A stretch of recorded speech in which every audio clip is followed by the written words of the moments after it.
सिंह जी, श्री विजय शाह जी, श्री बिसाहू लाल सिंह जी, सुश्री मीना सिंह जी, श्री अरविंद भदौरिया जी, श्री संपतिया उइके जी, श्रीमती हिमाद्री सिंह जी, श्री नंदिनी मरावी जी, श्री ओम प्रकाश धुर्वे जी, श्री गोपाल भार्गव जी और आज पूरे मध्य प्रदेश से जो जनजाति समाज का नेतृत्व कर रहे हैं, ऐसे उपस्थित प्रमुख सभी नेताओं को मेरा प्रणाम। मित्रों, आज मैं यहां पर आया हूं आजादी के अमृत महोत्सव के वर्ष के अंदर अमर बलिदानी राजा शंकर शाह और कुंवर रघुनाथ शाह को श्रद्धांजलि देने के लिए। आज के ही दिन सन 57 में ये दोनों पिता पुत्र मां भारती की पैरों में से गुलामी की जंजीरों को काटने के लिए अपना सर्वोच्च बलिदान दिया था।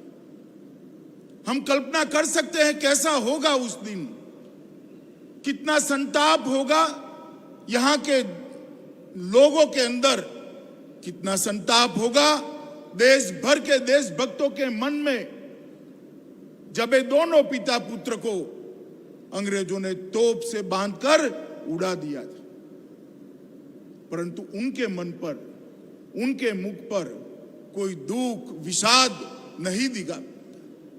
मां दुर्गा की स्तुति करते करते अगला जन्म भी इसी भूमि पर मिले और मां भारती की सेवा करते करते फिर से बलिदान होने का मौका मिले, ऐसी प्रार्थना करते करते ये वीर बलिदानी स्वर्ग सिधार गए थे।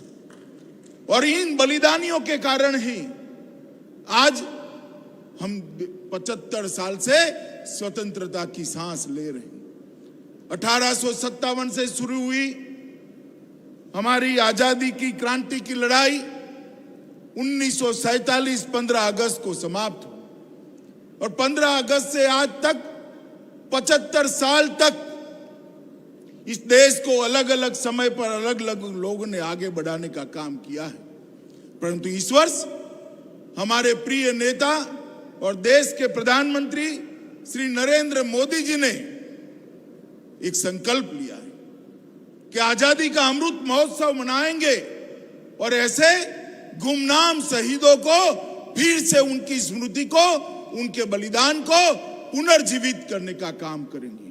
क्योंकि जो इतिहास लिखा गया उनमें उनका नाम नहीं है, निशान नहीं।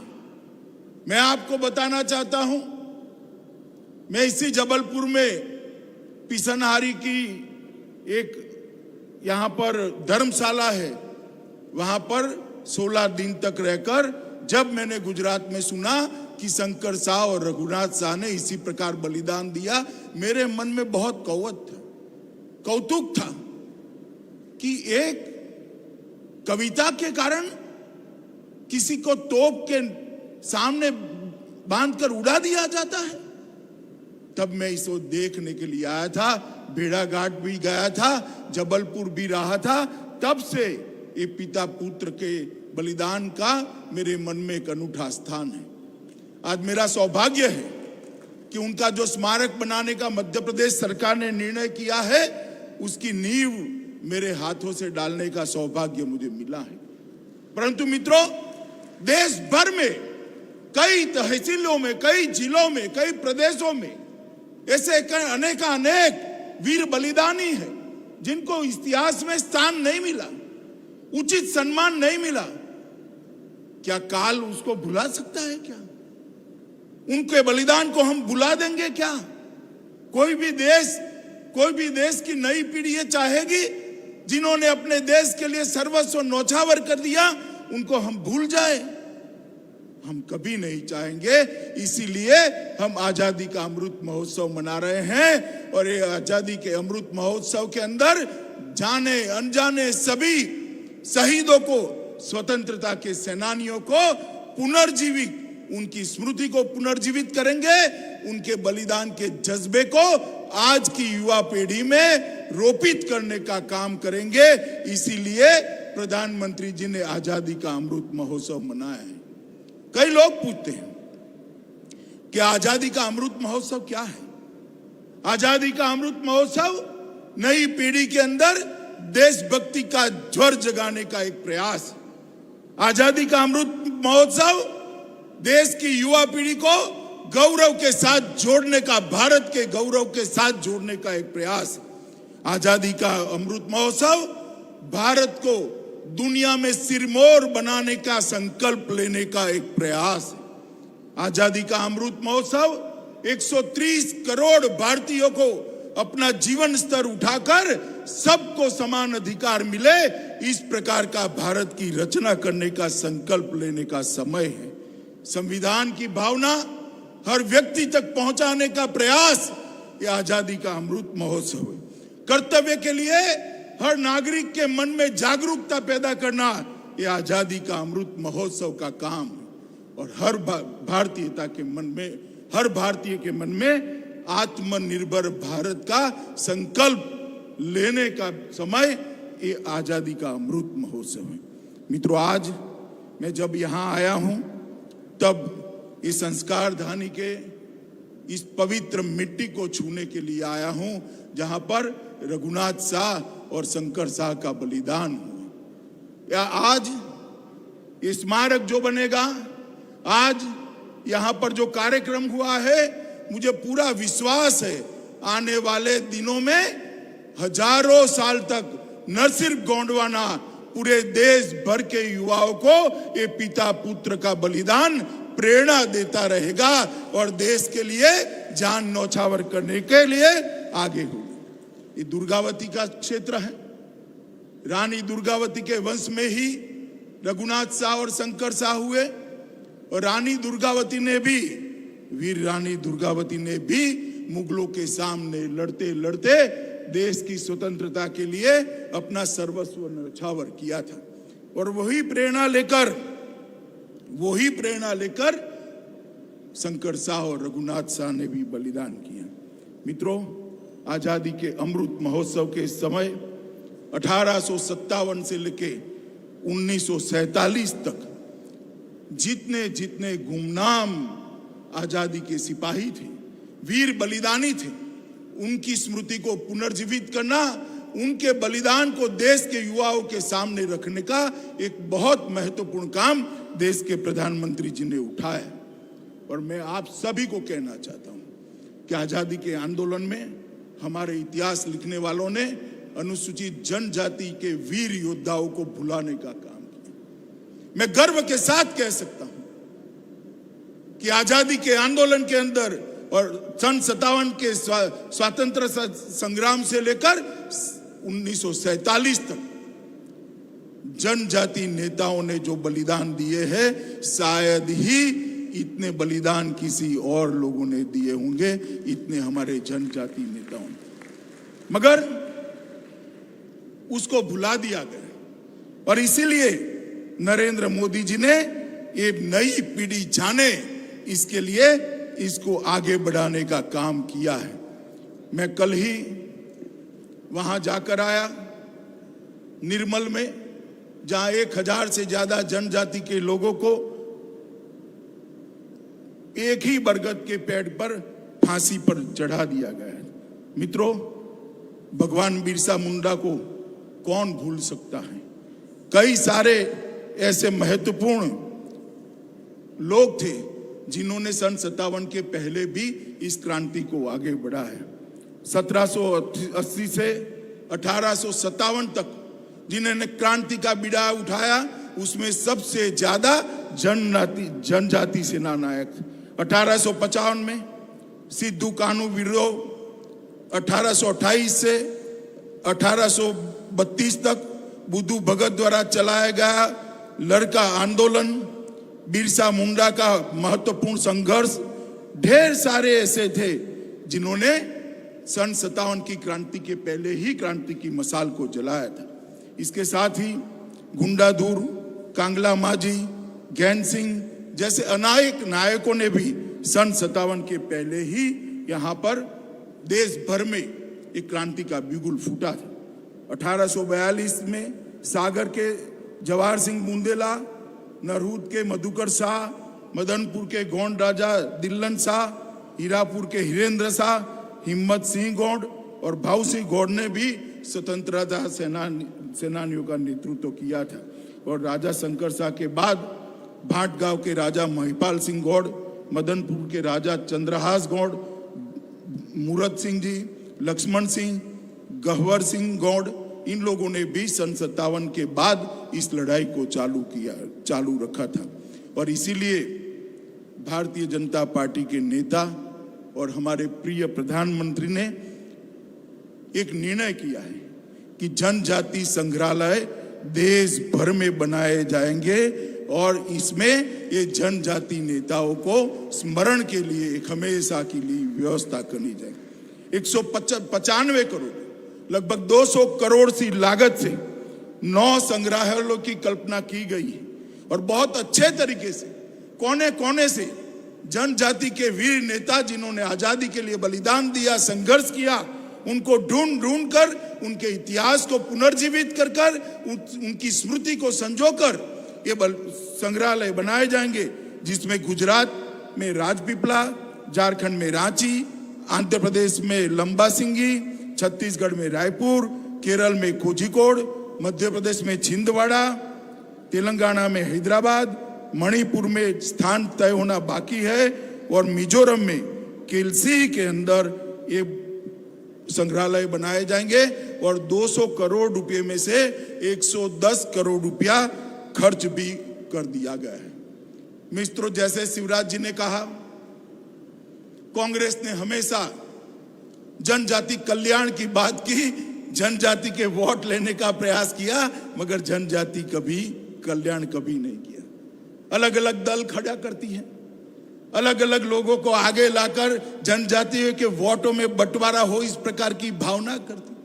और एक और भारतीय जनता पार्टी है, जब जब भी जनादेश मिलता है जनजातियों के कल्याण के लिए भारतीय जनता पार्टी कटिबद्ध है और हमेशा इसके लिए प्रयास करती। अभी शिवराज जी ने सुनते सुनते भी आप लोग थक गए होंगे, इतनी लंबी जनजाति कल्याण के फैसले दिए। वो तभी हो सकते हैं जब पार्टी का विचार, पार्टी के नेता का, मुख्यमंत्री का विचार और उनके आचार दोनों के बीच में एक वाक्यता हो। भाषण के अंदर जनजाति कल्याण की बात करना और उसको जमीन पर उतारना, ये बहुत अलग चीज है।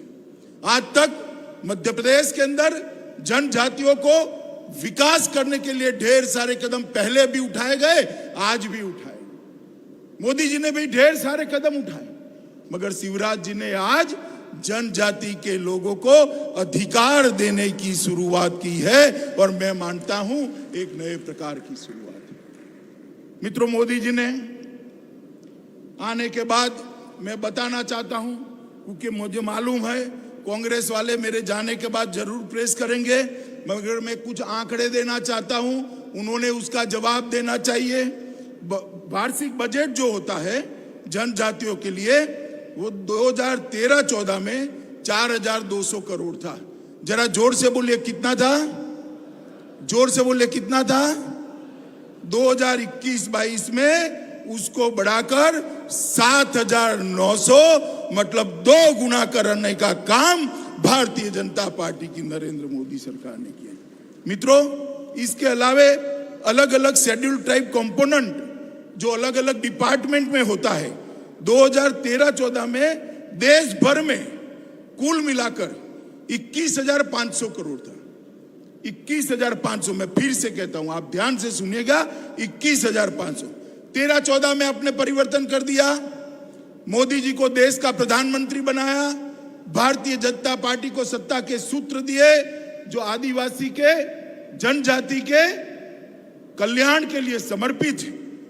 तो 21,000 करोड़ से मोदी जी ने इसको बढ़ाकर 21-22 के बजट के अंदर 21,500 करोड़ से बनाकर 78,900 करोड़ रुपया 4 गुना करने का काम किया है।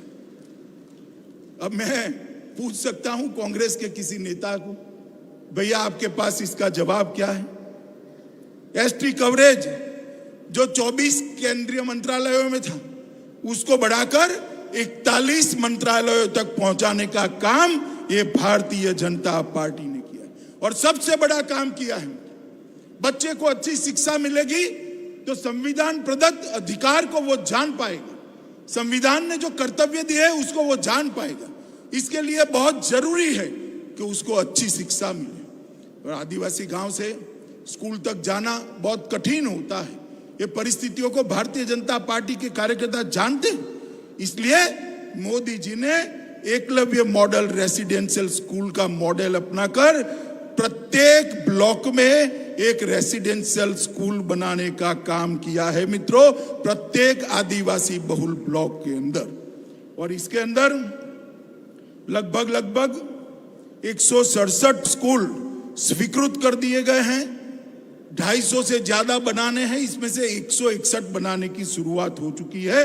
और इसके लिए एक नया बजटरी प्रोविजन करने की भी शुरुआत हुई है। ट्राइबल रिसर्च इंस्टीट्यूट, उसकी स्थापना मोदी जी की कल्पना से ही हुई। पहले 18 थे पहली टर्म में, उसको बढ़ाकर 18 से बढ़ाकर 27 करने का काम इस टर्म में नरेंद्र मोदी जी ने किया है।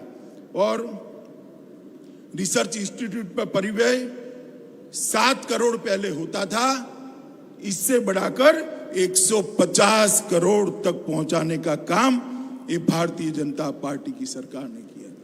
आदिवासी दिन भर मेहनत करता है, जनजाति के मेरे भाई मेरी बहनें दिन भर मेहनत करती है, और जब ये वन उपज को खरीद कर बेचने जाते हैं कुछ नहीं मिलता था।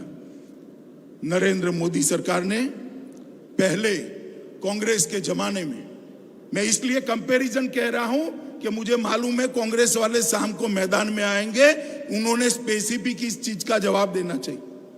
9 राज्यों में केवल 10 उत्पादों को कवर किया गया था, और आज नरेंद्र मोदी सरकार ने सभी राज्यों को उसमें कवर कर 10 की जगह 49 उत्पादों को एमएसपी पर खरीदने की शुरुआत की है। 49 उत्पादों को 25 राज्यों में 37,000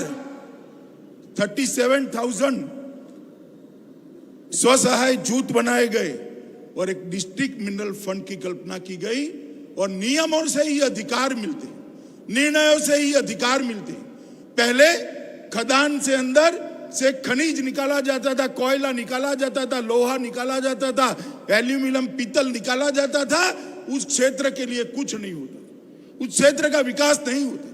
और खदानें ज्यादातर हमारे जनजाति क्षेत्रों में ही है। नरेंद्र मोदी जी ने तय किया कि डिस्ट्रिक्ट मिनरल फंड के तहत एक निश्चित हिस्सा वो जनजाति क्षेत्र के विकास के लिए करा जाएगा, और डिस्ट्रिक्ट कलेक्टर के तहत होगा। मुझे कहते हुए आनंद है कि 5 साल के अंदर 51,000 करोड़ रुपया, 51,000 करोड़ रुपया जनजाति क्षेत्रों के विकास के लिए अलग से किया गया है। छात्रवृत्ति भी बढ़ाई गई है, लगभग 2,000 करोड़ रुपया इस बार 30 लाख छात्रों को छात्रवृत्ति दी जाएगी। और मणिपुर के अंदर जहां ट्राइबल बहुल है वहां पर एक खेल इंडस्ट्री बनाने का भी काम किया गया है। शिवराज जी ने मध्य प्रदेश के अंदर ढेर सारे काम जनजातियों के लिए किए हैं। उन्होंने टाटिया भील की स्मृति में खंडवा जिले के बड़ौद में एक विशाल स्मारक बनाया। जन नायक भीमा नायक की स्मृति में बावड़ी जिला बड़वानी में एक प्रेरणा केंद्र का निर्माण किया है। छिंदवाड़ा में पहले ही मैंने कहा आदिवासी स्वतंत्रता संग्राम संग्रहालय का निर्माण किया जा रहा है। जनजाति नायकों बिरसा मुंडा, टाटिया भील, अवंतीबाई, रघुनाथ शाह, शंकर शाह के बलिदान दिवस पर अनेक विविध कार्यक्रम किए जाते हैं। और अलीराजपुर में स्वतंत्रता सेनानी पृथ्वीभाई के स्मारक को भी लोकार्पित किया गया है। मित्रों, भारतीय जनता पार्टी की सरकार चाहे केंद्र में हो चाहे राज्य में हो, ये वंचितों के लिए काम करने वाली सरकार है, और विशेषकर आदि जाति के लोगों के लिए काम करने वाली सरकार है। ये जनजाति के कल्याण के लिए समर्पित सरकार है, और हमने कल्याण योजनाएं भी ऐसे बनाई है जिससे स्वीकारने में किसी को संकोच न हो, गौरव के साथ स्वीकार से। हमने वनवासी भाइयों को, हमने जनजाति भाइयों को घर दिया, घर के अंदर बिजली दी, शौचालय दिया, 5 लाख तक का प्रधानमंत्री आरोग्य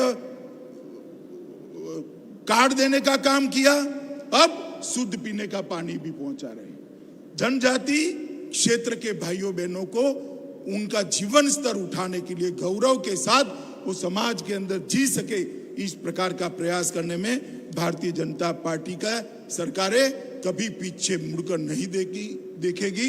इसका मैं आप सभी को विश्वास दिलाना चाहता हूं। मोदी जी के नेतृत्व में हमारी हर राज्य सरकारें जनजाति के कल्याण के लिए प्रतिबद्ध भी है और समर्पित भी है।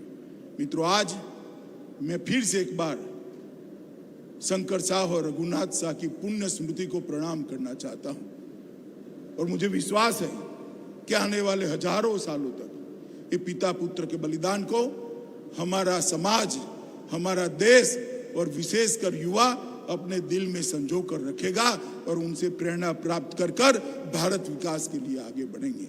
मित्रों, मेरा आप सभी से एक ही निवेदन है, अलग अलग नाम से, अलग अलग काम से, अलग अलग बात से जो जनजाति समाज को अलग करने का प्रयास कर रहे हैं, उनके प्रयासों को सफल मत होने दीजिएगा। देश का विकास जनजाति समाज और बाकी सारे समाज एकत्रित होकर भारत का भी विकास करे, अपना भी विकास करे, इसी में हमारा भला है। और ये सरकार चाहे मध्य प्रदेश की हो या केंद्र सरकार हो, दोनों, मैं फिर से एक बार कहना चाहता हूं कि जनजाति विकास के लिए समर्पित सरकारें हैं। फिर से एक बार हम सब मिलकर ये दोनों बलिदानियों को श्रद्धांजलि दे, हम सब मिलकर, और उनकी पुण्य स्मृति से प्रेरणा लेकर आगे पर हम भी भारत कल्याण के रास्ते पे आगे बढ़े। यही मेरी आप सबसे अपेक्षा है और यही मेरा भी संकल्प है। तो फिर से एक बार इस कार्यक्रम में, जो मेरे दिल को छूने वाला कार्यक्रम है, उस कार्यक्रम में बुलाने के लिए मध्य प्रदेश शासन के मुख्यमंत्री का मैं बहुत बहुत धन्यवाद देना चाहता हूं कि इन्होंने आज मुझे यहाँ उपस्थित लेने का निमंत्रण देकर मेरे मन में जो था इसको अभिव्यक्त करने का मुझे मौका दिया है। और फिर से एक बार इन्होंने आज लंबी सूची जो जनजाति कल्याण के लिए यहाँ से घोषित की है, और मुझे विश्वास है कि शिवराज जी जो कहते हैं वो करते हैं। वो सूची को वो नीचे तक आदिवासी भाई बहनों तक, जनजाति भाई बहनों तक पहुंचाएंगे, इसका मुझे पूरा भरोसा है। फिर से आप सभी को प्रणाम कर कर, मेरी ओर से जोहार कहकर आप सभी को नमस्कार करता हूं। भारत माता की जय। हार्दिक धन्यवाद केंद्रीय गृह मंत्री माननीय अमित शाह जी। निश्चित ही आपके इस ओजस्वी और प्रेरणात्मक उद्बोधन ने हम सभी को कृतार्थ किया और इस मौसम को आक्रांत करने का कार्य किया। आपका हार्दिक धन्यवाद। हम चाहेंगे प्रदेश की जनता की ओर से एक बार पुनः माननीय केंद्रीय गृह मंत्री अमित शाह जी का जोरदार अभिनंदन करें अपनी तालियों की गड़गड़ाहट से।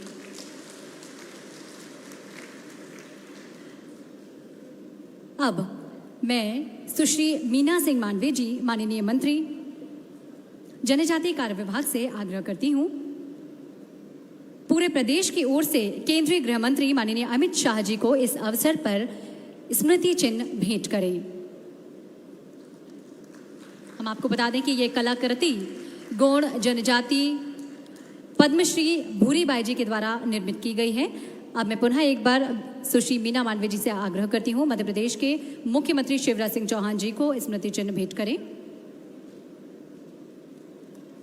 हार्दिक धन्यवाद और हम सभी अभिनंदन करें, स्वागत करें अपनी तालियों के द्वारा। माननीय केंद्रीय इस्पात राज्य मंत्री श्री फग्गन सिंह कुलस्ते जी को अब मैं प्रतीक चिन्ह भेंट करने के लिए आग्रह करती हूँ माननीय मंत्री मीना मांडवे जी से। हम सब जोरदार ताली से अभिनंदन करेंगे। माननीय केंद्रीय जल शक्ति राज्य मंत्री श्री प्रहलाद सिंह पटेल जी के स्वागत अभिनंदन के लिए और स्मृति चिन्ह भेंट करने के लिए अब मैं पुनः निवेदन करती हूँ सुश्री मीना सिंह मांडवे, जनजातीय कार्य विभाग मंत्री से।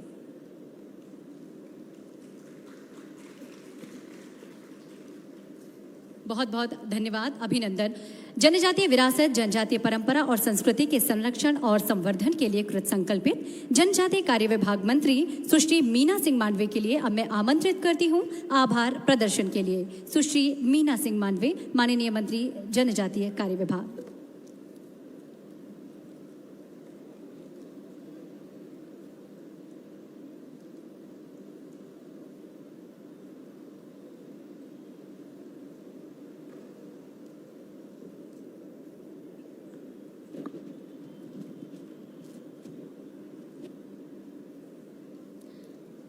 आज बड़े हर्ष का विषय है कि हमारे प्रदेश की संस्कारधानी एवं वीरांगना रानी दुर्गावती की पावन भूमि पर हमारे देश के यशस्वी गृह मंत्री माननीय श्री अमित शाह जी का आगमन हुआ है।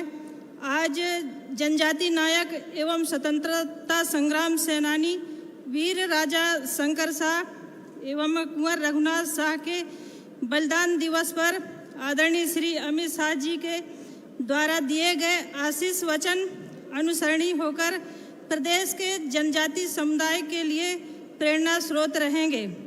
जनजातियों के आर्थिक, शैक्षणिक, स्वास्थ्य तथा क्षेत्रीय विकास के लिए यह सरकार सदैव कृत संकल्पित है। आज इस कार्यक्रम में उपस्थित माननीय केंद्रीय गृह मंत्री श्री अमित शाह जी का विशेष रूप से मैं आभार व्यक्त करती हूँ कि उन्होंने अपने व्यस्ततम समय में से समय निकालकर प्रदेश की जनजाति के बीच में उपस्थित होकर हमें मार्गदर्शन देकर गौरवान्वित किया है। मैं माननीय केंद्रीय इस्पात राज्य मंत्री श्री फग्गन सिंह कुलस्ते जी एवं जल शक्ति मंत्री श्री प्रहलाद सिंह पटेल जी, दोनों मंत्रीगणों का मैं भी आभार व्यक्त करती हूँ। मंत्रिमंडल में मेरे सभी सम्मानीय सहयोगी वरिष्ठ मंत्रीगण, आदरणीय श्री गृह मंत्री नरोत्तम मिश्रा जी का, आदरणीय श्री गोपाल भार्गव जी का, आदरणीय श्री बिसाहूलाल सिंह जी का, आदरणीय कुंवर विजय शाह सिंह जी का, आदरणीय श्री अरविंद भदौरिया सिंह जी का और हमारी राज्यसभा सांसद संपत्ति उइके जी का, हमारी शहडोल की सांसद हिमाद्री सिंह जी का और सभी इस कार्यक्रम में उपस्थित हमारे सभी सम्मानीय विधायकगणों का भी हृदय से आभार व्यक्त करती हूँ। और यहाँ पर उपस्थित हमारे पूरे प्रदेश भर से आए हुए हमारे सभी जनजाति भाई बहनों का भी हृदय से आभार व्यक्त करती हूँ। और यहाँ पर हमारे जो सम्मानीय जो मीडिया के हमारे मीडिया कर्मी हैं, सभी मीडिया कर्मी के सभी भाई बहनों का भी आभार व्यक्त करती हूँ। इधर दाहिनी तरफ जो हमारे कलाकार जो बैठे हैं, मैं आप सबका भी आभार व्यक्त करती हूँ। और जो भी इस कार्यक्रम में शामिल हुए हैं सभी भाई बहनों का पुनः आभार व्यक्त करती हूँ। धन्यवाद।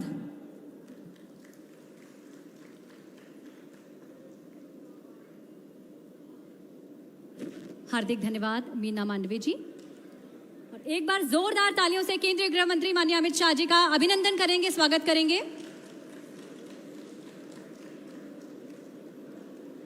इस कार्यक्रम में आप सभी की उपस्थिति के लिए आप सभी